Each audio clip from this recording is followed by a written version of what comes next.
Assalamualaikum warahmatullahi wabarakatuh. Bismillah, alhamdulillah, wassalatu wassalamu ala rasulillah wa ala alihi wa sahbihi man wala. La hawla wa la quwwata illa billah, amma ba'd.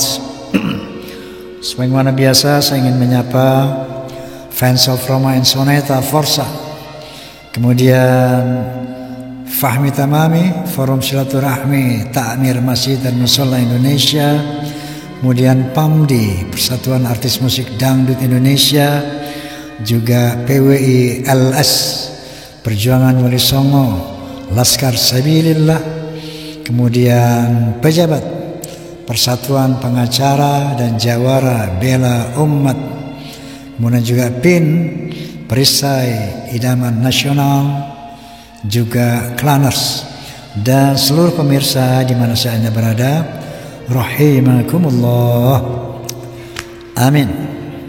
Pemirsa, kali ini saya tanpa narasumber, dengan tujuan ingin mengelaborasi podcast Bisikan Roma bersama Menteri Agama kemarin.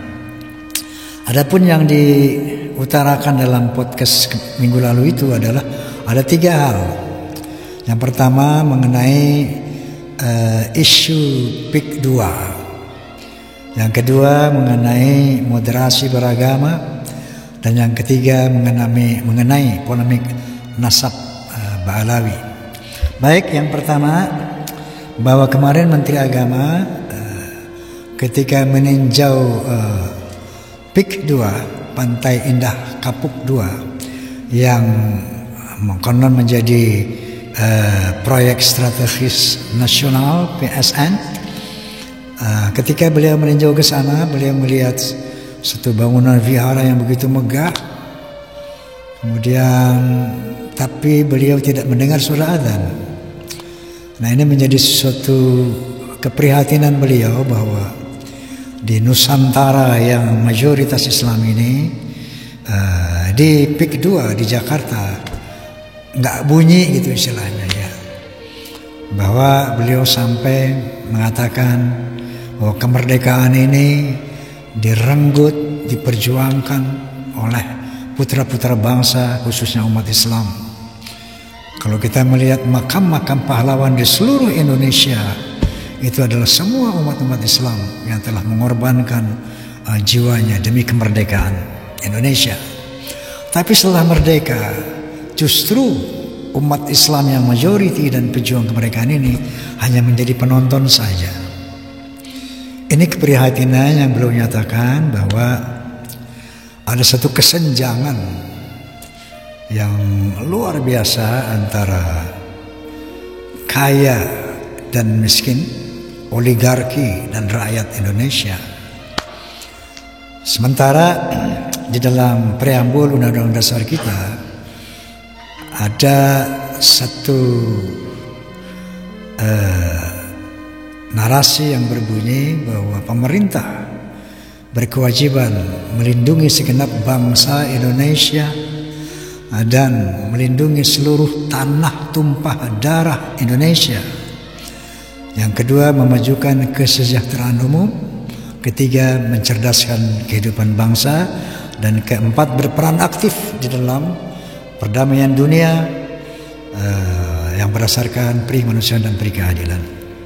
Nah, dalam konteks 2 poin ini, bahwa pemerintah Indonesia berkewajiban menjaga, melindungi segenap bangsa Indonesia dan menjaga tanah air Indonesia. Artinya bahwa pemerintah punya kewajiban menjaga resources Indonesia, natural resources, kekayaan alam Indonesia, tanah air Indonesia, untuk digunakan sebesar-besar untuk kemakmuran rakyat Indonesia, sebagaimana yang tertuang dalam Undang-Undang Dasar Pasal 33 ayat 3, bahwa alam, air, daratan, dan seluruh kekayaan yang terkandung di dalamnya dikuasai oleh negara dan dipergunakan hanya untuk sebesar-besar kemakmuran rakyatnya. Tentunya inilah yang menjadi concern daripada ucapan Menteri Agama kemarin. Yang ini juga menjadi concern Bapak Prabowo di dalam pidato-pidato beliau, pidato-pidato kenegaraan beliau. Jelas sekali beliau menyatakan bahwa beliau akan berpihak kepada rakyat dan akan memberikan kesejahteraan sebesar untuk rakyat, tidak untuk orang lain. Sementara yang kita lihat dalam kenyataan dengan mata telanjang, bukan hanya di Jakarta, seluruh Indonesia, kita melihat banyak sekali penguasaan dari yang dilakukan oleh para oligarki ini, sampai ada berita yang mengatakan 50% kekayaan Indonesia dikuasainya oleh segelintir manusia yang justru mereka adalah kelompok oligarki. Nah, kita berharap bahwa pemerintah Indonesia tentu lebih paham akan hal ini. Kita berharap bahwa agar konstitusi yang betul-betul berpihak kepada rakyat ini akan betul-betul terwujud. Nah, yang kedua tentang moderasi beragama. Moderasi itu dari kata moderation atau moderat. Artinya moderat itu tidak ekstrim, tidak keras, moderat. Dalam hal ini Allah Subhanahu wa taala berfirman, A'udzubillahi minasyaitonir rajim. Bismillahirrahmanirrahim. Wa kadzalika ja'alnakum ummatan wasata litakunu syuhada'a 'alan nas wa yakuna ar-rasulu 'alaikum syahida. Yang artinya demikianlah Allah telah menciptakan kamu umat wasata, umat yang pertengahan, umat yang moderat, untuk menjadi saksi bagi manusia dan agar Rasul menjadi saksi bagi kamu. Nah, moderasi beragama bertujuan menghilangkan ekstremisme dalam beragama yang kaitannya sangat erat dengan toleransi umat beragama. Sebagaimana Pak Menteri menyatakan bahwa beliau lebih suka menggunakan kata-kata toleransi beragama. Sebetulnya ini sangat terkait. Moderat dalam beragama, tidak ekstrim, dalam rangka mewujudkan kerukunan antar umat beragama. Bahwa Islam sebagai agama yang rahmatan lil alamin sangat mendukung, bahkan memerintahkan kerukunan antar umat beragama, ya. Bukan antar agama, karena agama itu tidak bisa dirukunkan, tidak bisa ditoleransikan, karena semua agama mempunyai truth claim, artinya klaim-klaim kebenaran. Contoh, Islam mengklaim paling benar, Inna dina 'indallahi al-Islam. Sesungguhnya agama yang dari Allah Islam. Saya yakin itu. Tapi buat orang Nasrani, tanpa darah Yesus tidak akan mencapai surga. Itu keyakinan mereka. Dan menurut orang Hindu Buddha, tanpa dewa-dewa tidak akan mencapai nirwana. Mungkin seperti itu, wallahu alam ya. Maaf kalau saya salah. Nah, artinya tidak ada toleransi agama, yang ada toleransi umat beragama.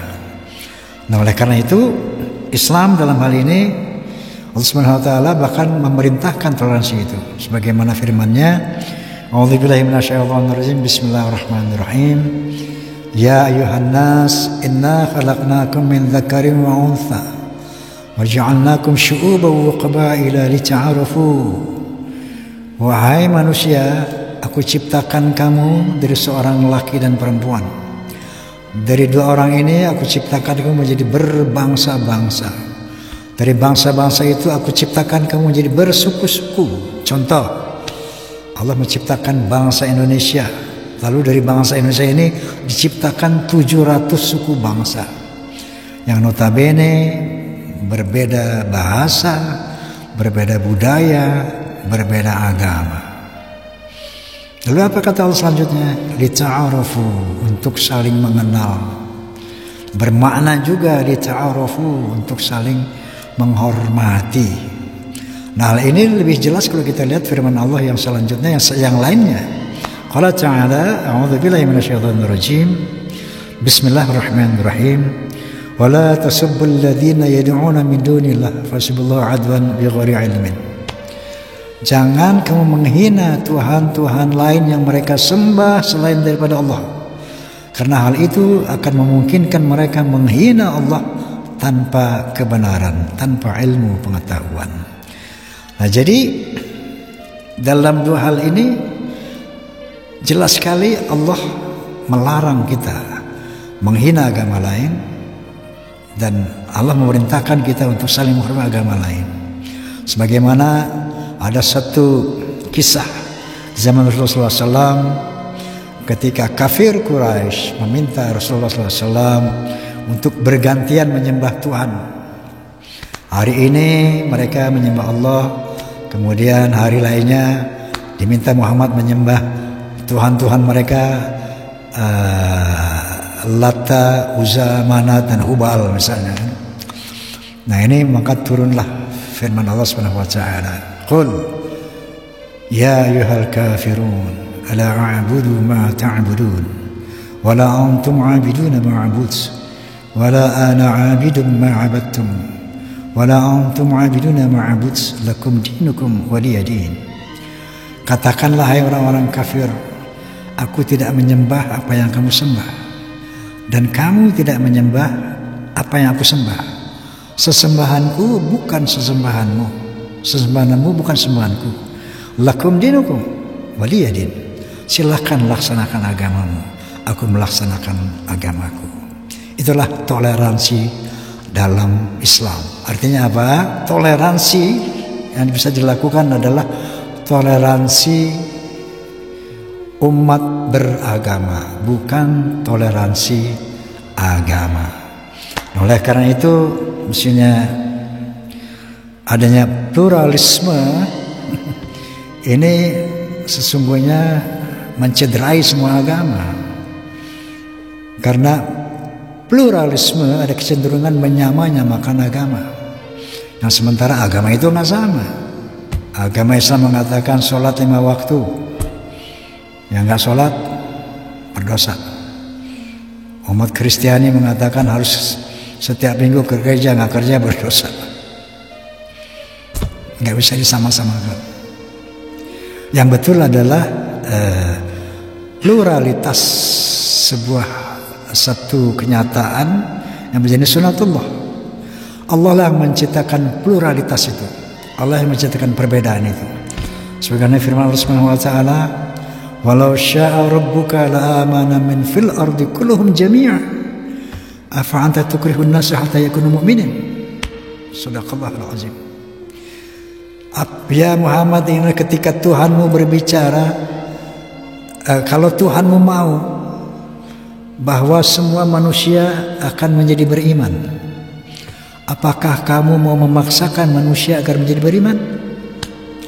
Dari ayat ini jelas sekali. Allah mengatakan, "Walau syaa rabbuka la amana man fil ardi kulluhum jami'a." Kalau Tuhanmu mau ya Muhammad, maka akan aku jadikan semua manusia beriman. Kalau Allah mau. Tapi kenapa Allah tidak melakukan itu? Allah menginginkan orang bertakwa beriman kepadanya dengan kesadarannya, dengan akalnya, dengan niatnya yang benar, dengan pertimbangannya. Maka Allah mengatakan, la ikraha fid din qad tabayyana rusdu minal ghayy. Tidak dipaksa dalam beragama, karena telah jelas yang lurus dan yang sesat. Jadi beragama adalah kesadaran kita, bukan paksaan dari Allah harus beriman, tidak. Inilah fairnessnya agama Islam, bahwa Allah Subhanahu wa taala cuma menyembahkan rambu-rambu saja. Kisi-kisinya ini kalau mau ke surga, ini loh jalannya. Kalau mau ke neraka, ini jalannya. Wa man syaa'a falyu'min, wa man syaa'a falyakfur. Barang siapa yang mau, silakan beriman. Barang siapa yang mau, silakan kafir. In asantum asantum li anfusikum wa in asatum falaha. Kalau kamu berbuat baik, berbuat benar untuk dirimu. Kalau kamu berbuat salah, kembali kepada dirimu juga. Inilah demokratisasi yang Allah ciptakan di dalam beragama menyembah Allah SWT, bahwa Allah tidak menginginkan orang beriman dengan cara memaksa, tapi diberikan kisi-kisi, diberikan rambu-rambu, diberikan penjelasan oleh Allah yang hak dan yang batil, yang benar dan yang salah, silakan pilih. Nah, oleh karena itu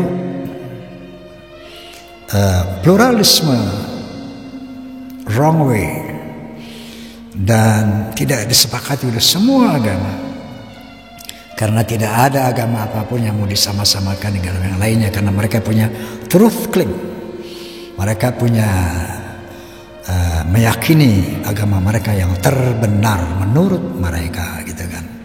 Nah, jadi moderasi beragama,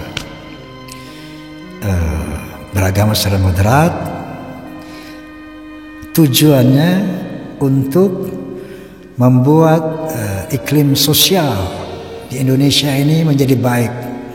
Hubungan antar umat Islam, internal umat Islam, hubungan internal agama masing-masing, dan hubungan antar agama itu menjadi baik, tidak berlebih-lebihan, tidak ekstrim, saling menuding, oh yang ini bid'ah, yang ini kafir, yang itu sesat, yang ini neraka. Sehingga dengan moderasi, dengan moderat, dengan menengah, ya, maka perbedaan yang kita hadapi itu akan bukan menjadi persoalan, tapi bahkan mungkin menjadi satu kata menteri menjadi lukisan yang indah kalau dibingkai dengan emas, gitu kan. Mengenai moderasi beragama, kerukunan antar umat beragama memang harus kita sosialisasikan, dilakukan, dan hindarkan sikap-sikap ekstrim yang merasa paling benar, menyalah-nyalahkan orang lain, sehingga terwujudlah kerukunan antar umat beragama yang sangat membahagiakan semua pihak. Benar dan salah itu hak prerogatif Allah Subhanahu wa taala nanti pada hari akhirat. Dan yang ketiga mengenai polemik nasab. Beliau menyatakan bahwa negara tidak boleh mencampuri agama. Begitu juga wilayah agama tidak boleh mencampuri urusan negara. Artinya bukan berarti ini sekularisasi, ya. Kalau kita salah paham ini bisa jadi, wah ini Indonesia telah membangun sekularisme. Saya rasa bukan begitu. Yang dimaksud bahwa masalah-masalah akidah beragama itu adalah ada demarkasi antara pemerintah dan individual orang-orang yang beragama.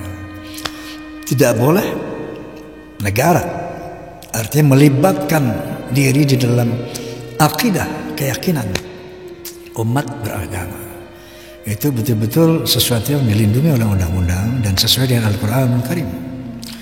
Kemudian ketika muncul masalah-masalah akidah, menurut beliau ini masalah nasab ini adalah konteksnya itu ke akidah, ya, bukan ini polemik akidah gitu. Lurus dan sesat itu bukan wilayah negara gitu ya. Nah, oleh karena itu beliau menyarankan untuk bahwa yang bisa menjadi penengah, mediator adalah Majelis Ulama Indonesia. Dalam hal ini tentunya kita telah mendapat paling tidak pengarahan lah dari negara yang selama ini sering kita katakanlah mengeluh dalam polemik nasab ini, kok negara nggak hadir gitu kan.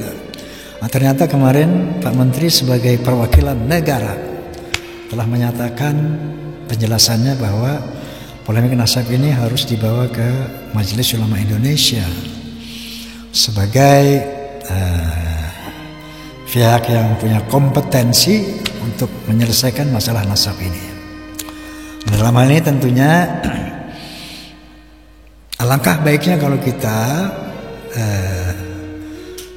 melaksanakan saran daripada menteri ini, bahwa dari kedua belah pihak, dari kubu yang membatalkan nasab dari kubu yang mengukuhkan nasab Ba'alawi dan kelompok Kiai Imaduddin Utsman Al-Bantani, ya, Rabi'atul Alawiyah di sisi lain sama-sama membuat surat permohonan kepada Majelis Ulama Indonesia agar MUI bisa mengadakan satu seminar menyelesaikan polemik ini yang nanti akan menghadirkan para profesor ahli nasab, para profesor ahli sejarah, para nakobah-nakobah, kalau perlu dari internasional, undang itu dari berbagai negara dan tetangga untuk bisa memutuskan ini.